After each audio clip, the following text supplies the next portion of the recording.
national headlines, and the local stories you care about. WLBB, Carrollton, News Talk 1330, FM 106.3.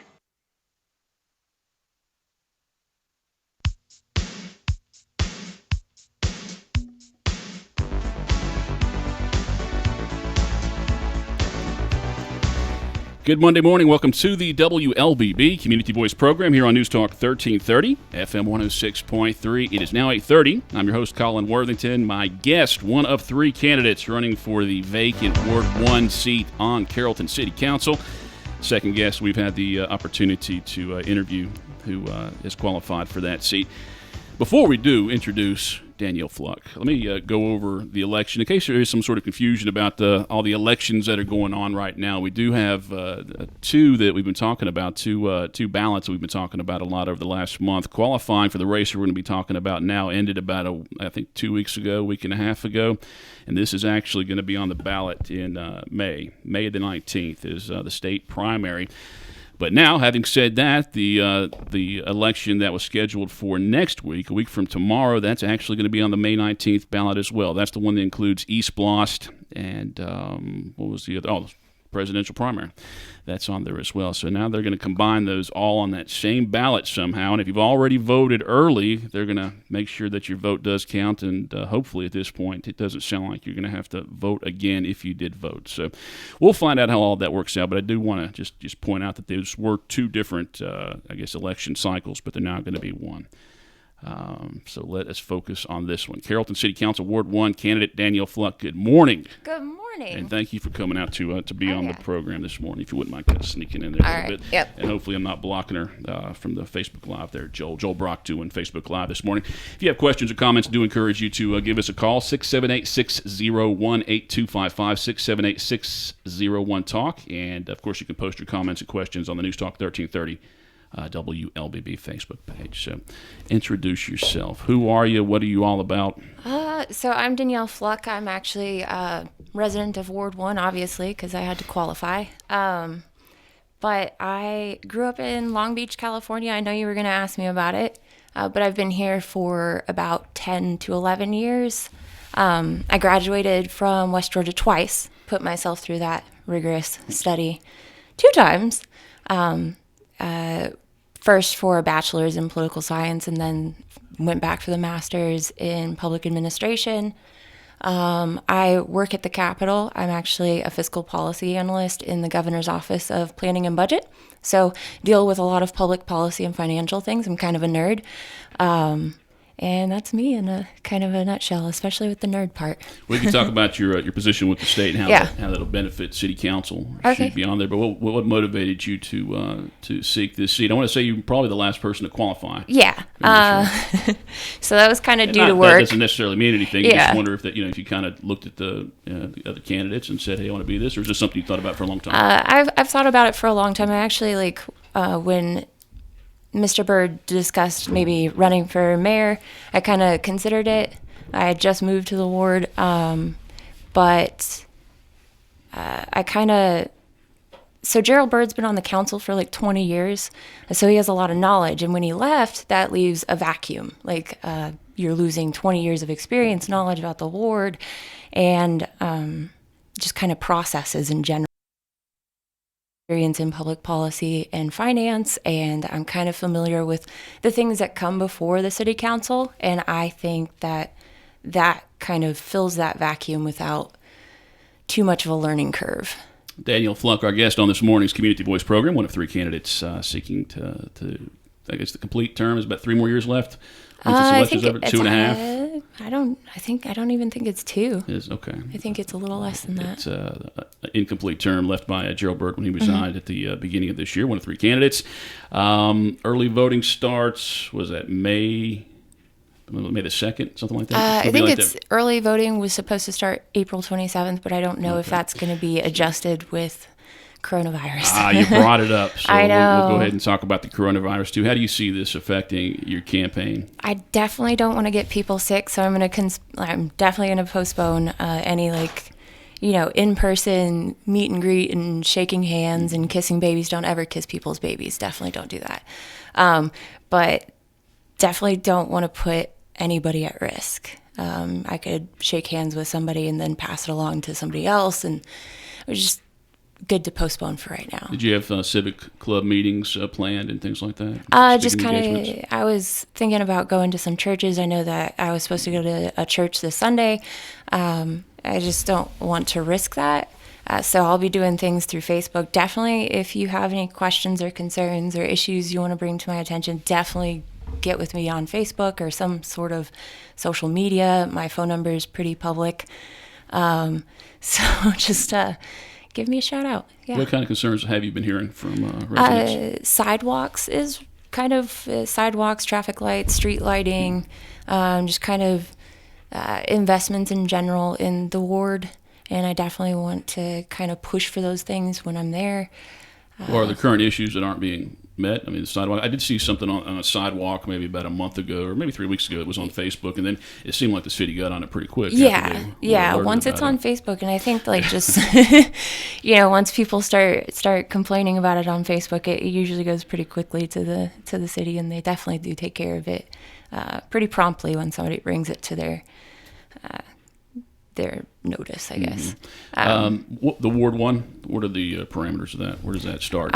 So it kind of starts right where UWG begins. So not Maple Street, but everything after Maple Street up until that industrial park, and everything kind of towards 27. But 27 is kind of that cutoff. So Alabama Street's in there. Laverne's in there, UWG's in there, Brumbelow's in there. How many residents do you see in Ward 1? Residents? What do you mean by how many do I see? How many potential voters do you see living in Ward 1? So I know that in the last election, I think there was a little over 2,000, under 3,000 registered voters. I hope that people have gone and gotten themselves registered to vote since then, so I'm hoping for a little bit more turnout. I know that there were approximately 300-ish votes last election, maybe a little bit more than 300 for the Ward 1 seat. That's what won it, was 300 votes? About 300 votes. I think Gerald got a little over, or a little under 200, and then that was kind of his. And Jacqueline Bridges, I think she was on that ballot, and she got around 70. Okay, she's one of the candidates this time. Yeah. Again, 3 candidates are seeking that Ward 1 City Council seat for the city of Carrollton to fulfill the unexpired term of Gerald Byrd, who resigned or retired back in January of this year. We're going to take our first break and come back and talk more with Danielle. If you have questions or comments, again, encourage you to call 678-601-8255. 678-601-TALK. Also, I'll look at the News Talk 1330 Facebook page during the break. See if you have questions or comments to pass along. We'll take our first break. We'll have more Community Voice after this. At Oak Mountain Academy, our academic excellence shines through innovation and a personalized educational experience. Our pre-K 3 through 12th grade environment offers a family-oriented atmosphere. We are an independent school with faith-based values and an Academy Honor Code. Our academic standards prepare our students for college and beyond. I'm Patrick Duran, headmaster, inviting you to visit us on the mountain or at oakmountain.us. Come see how our warriors are creating legacies. At Tanner, we care about your health, so please wash your hands often with soap and water for at least 20 seconds, especially before eating, after bathroom breaks, blowing your nose, and after coughing or sneezing. If soap and water aren't available, use a hand sanitizer. Avoid touching your face with unwashed hands. Clean and disinfect surfaces and objects often. Cover your coughs and sneezes with a tissue or the crook of your elbow. Avoid people who are sick and stay home when you are sick, except to get medical care. See more ways to stay well online at tanner.org.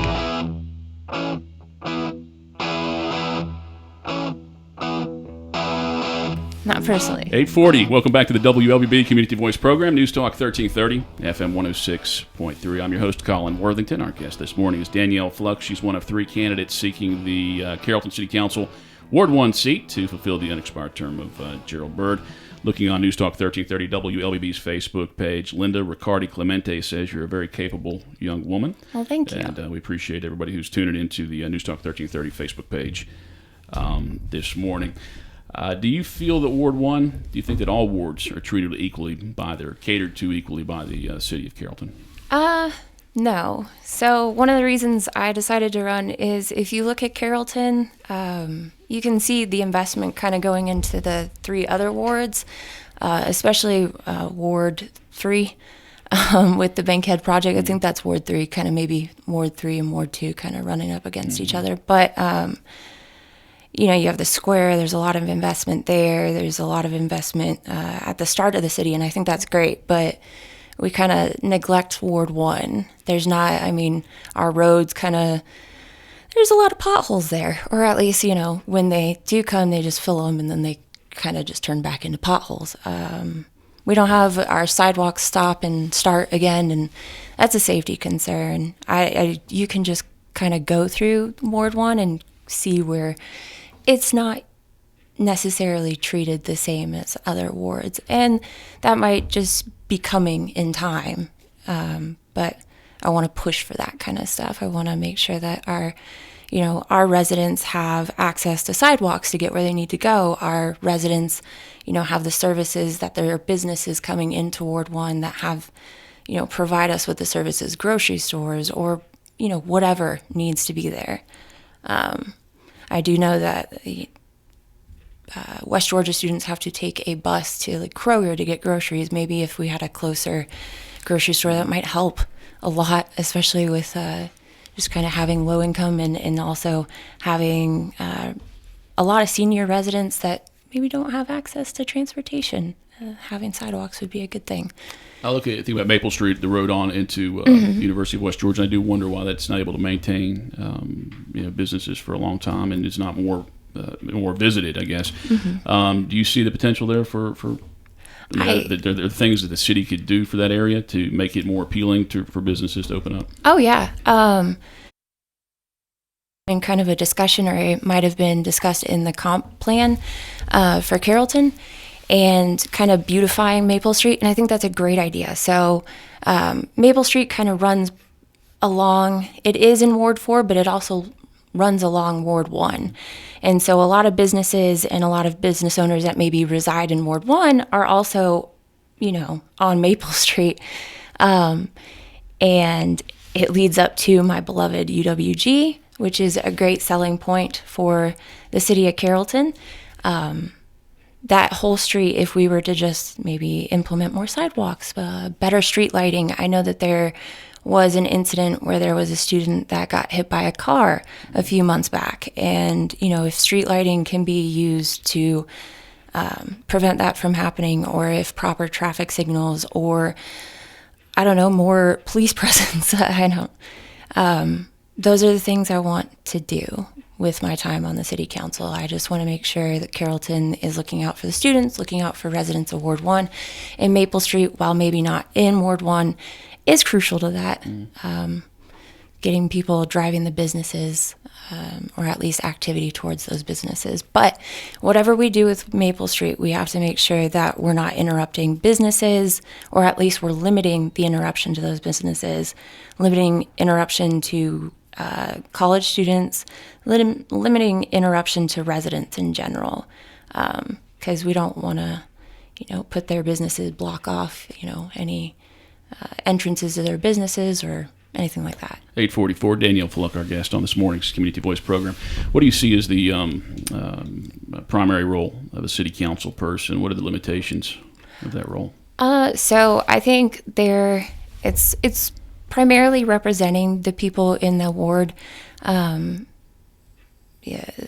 whether it's enacting ordinances or resolutions, pushing for better development, better programs, better activity in that ward. I think we're limited. We have to, kind of stay within our means as far as what the state has already enacted as far as legislation. Can't kind of go outside of that. We also have to realize that we can't promise to bring businesses to the ward, but we can kind of facilitate those decisions, or facilitate ordinances that might make that easier for the Chamber of Commerce to kind of come in and do.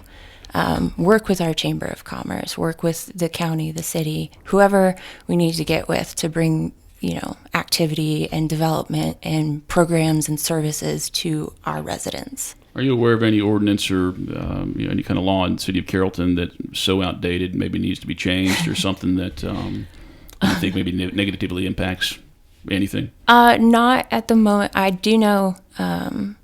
So just from the city council, I think they're tackling like noise ordinances to make it a little bit easier to do construction, zoning ordinances, so that if we do have a housing issue and people that want to live in Carrollton, there might not be enough housing for people that want to live in Carrollton. So they're coming in and looking at the zoning and kind of seeing what we can do to allow people to maybe expand housing there. Do you attend city council meetings? Do you watch them on I do video? watch them, yeah. I can't always attend because of just sometimes it is trivia night, but I do go back and watch them. But I will change my priorities, definitely. As far as how much time do you think you could invest in being a city council person? I don't see any problem with me investing as much time as it takes. I have work-life balance is kind of a priority for OPB where I work, and I have a lot of time built up as far as annual leave. So if there's an emergency, I can definitely take the time. My boss is super understanding. I have weekends that I'm willing to devote. Anytime after 4:30, I'm all yours, guys.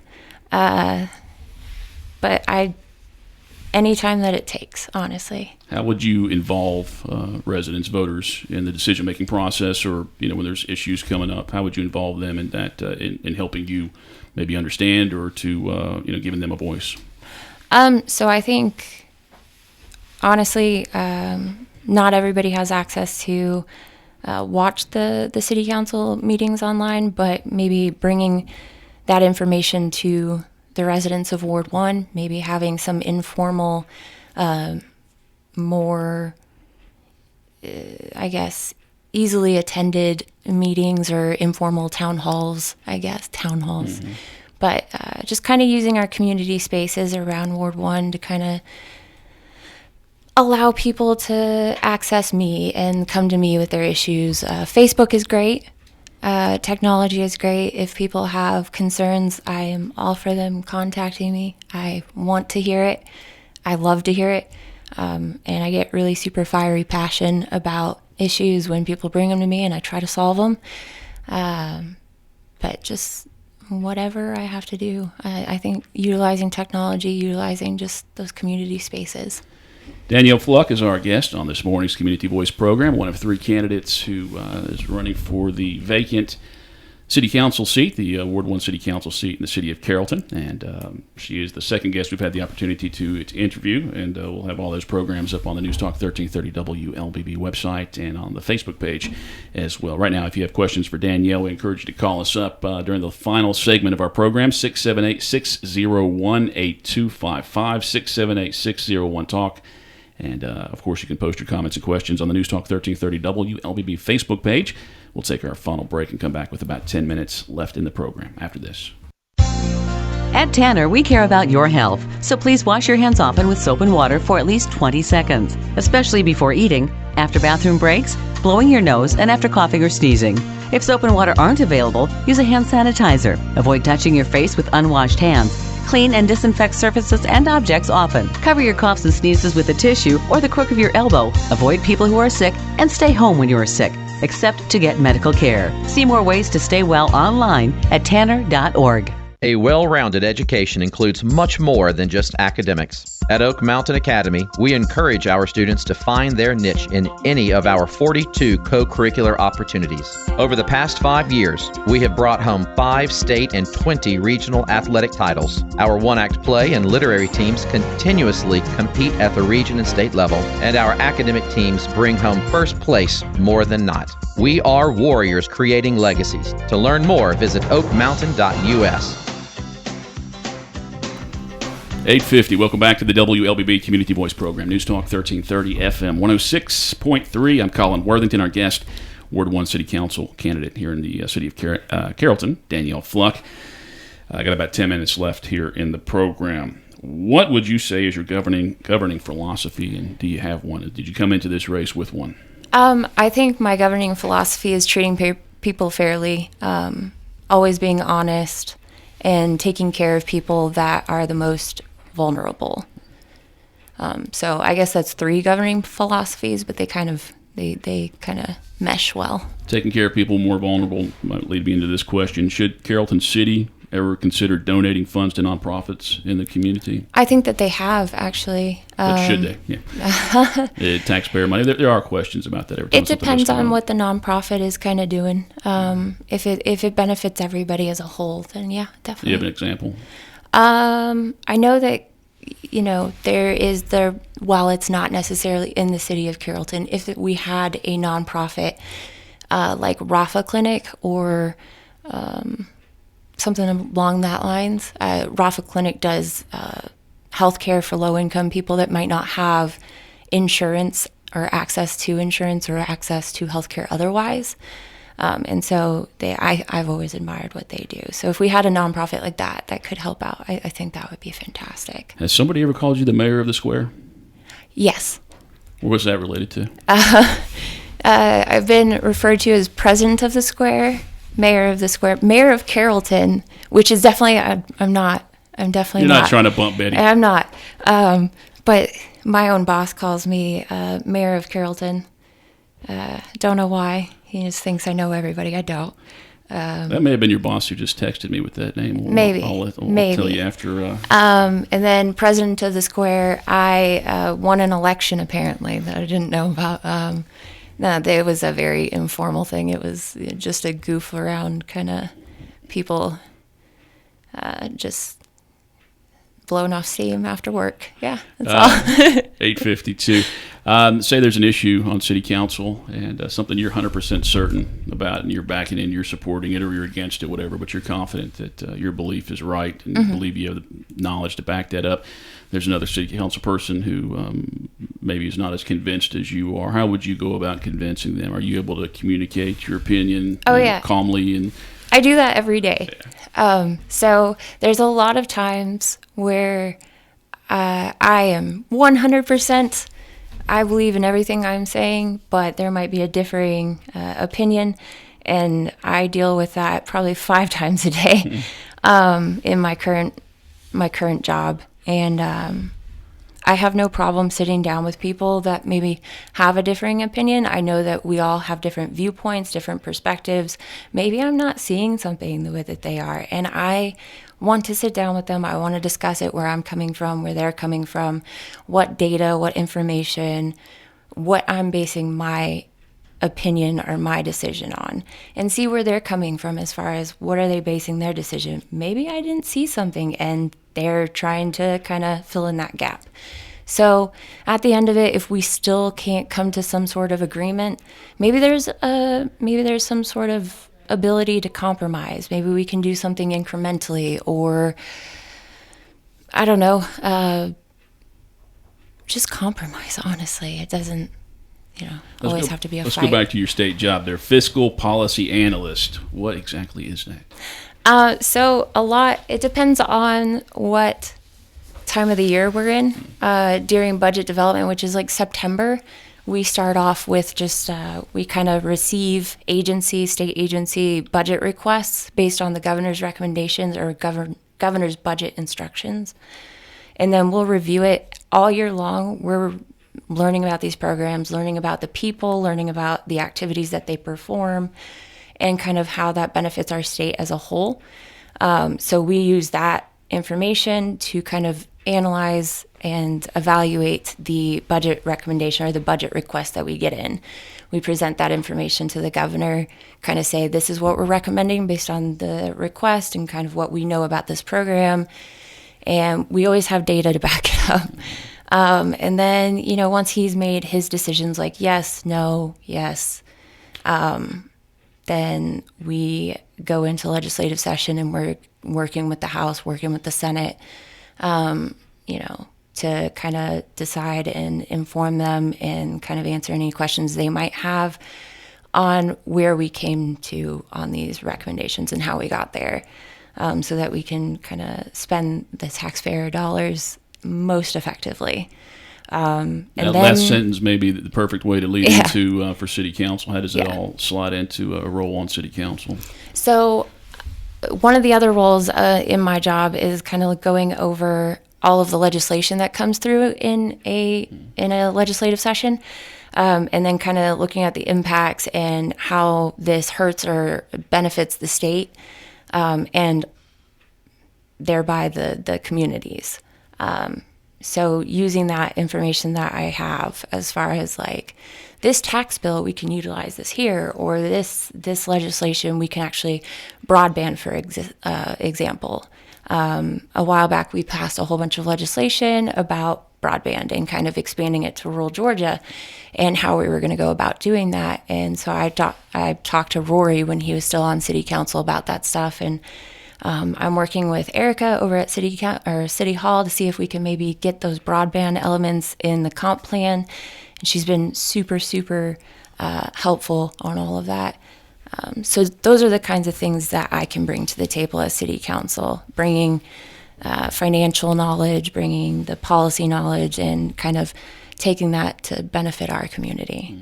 8:57, have about 2 minutes left. Now, obviously, with the corona scare here, you're not going to be walking down the street and bump into me and shake hands and say, here, Colin, this is why you should vote for me. Definitely So not. I'm going to say you can, if I send you an email and say, hey, Yes. I'm going to vote next week, why should I select you? What's the good 60-second answer for that? Honestly, the best 60-second answer I have for that is I notice where we've been kind of left behind as a ward. I know that Ward 1 is not exactly on par with the rest of Carrollton right now, and I want to get it there. Whatever I have to do, whether it's in the background, I know that maybe I can't necessarily make people bring their business to Ward 1 or make people want to hang out in Ward 1, but I can facilitate those decisions. And I can work in the background to work with Chamber of Commerce or whoever I need to work with to get us there. And that is my spiel. I care about our residents, and I really hope that people vote for me. Are you putting together a website, Facebook page, Yes, anything? Facebook page. It should be up and running, so definitely go follow me or like the page or just send me a message. You don't even have to be my friend. It's cool. Just let me, just whatever you want to talk about. And for those who are listening to us on the radio who may not have the internet or anything, you're giving out the phone number too as well, right? You're saying it's already out there? Yes. So my phone number, it is my personal cell phone number. Feel free to call me. Please let's limit the calls to issues or concerns about the ward or the city of Carrollton. That is 678-467-1665. And I am open to taking your call anytime, probably limited between the hours of 8 and 4:30, just because, work. But if you do send me a text message or you do call me, just leave a voicemail and I will definitely get back to you, I promise. Now, this election, again, Carrollton City Ward 1 City Council seat, that election is on May the 19th, and we're thinking 3 weeks early voting. That's the plan right now anyway, but that'll be on the ballot for the May 19th election. Danielle Fluck, good to meet you. Thank you. Thanks Good for to coming meet out you. this morning. Again, Yep. one of 3 candidates running for that vacant Ward 1 City Council seat. Jacqueline Bridges, Rodney Ridley, the other candidates. Rodney was on the program last Monday, so if you want to compare the candidates, you can do that. That's up on our website, newstalk1330.com. And Jacqueline is scheduled for next Monday. I know we were supposed to have her on last Thursday, but that didn't work out. But she'll be on next Monday, so I hope you tune in then. Thank you to Steve Grady for punching the buttons. Thanks for Joel Brock for handling all the camera duties this morning. Great job as always. We appreciate you tuning in to Community Voice here on News Talk 1330 F6.3.